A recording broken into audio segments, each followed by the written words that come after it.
Greeting everyone. So in this video with the Techie solution, I will give you how to add a currency or a forex market in your MetaTrader 5 in order to trade with.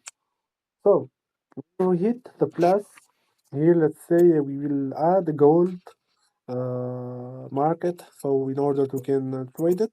So the gold, which is symbolized with XAUUSD.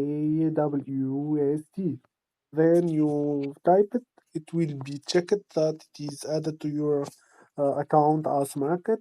Then press it, then go to the chart, and you will have the chart itself of the gold itself. So here we will find two buttons. You can buy or sell, and you can the lot size you can choose or add as your own. I will go to add one. So pressing add, I accept these terms and condition. Then okay, and there you go. You got the thing. It's buy now. It's all good. I will press it once again, and then I go here. It's in trade one. It is already buy. Okay. Okay. If you like the video, like it, subscribe, and share.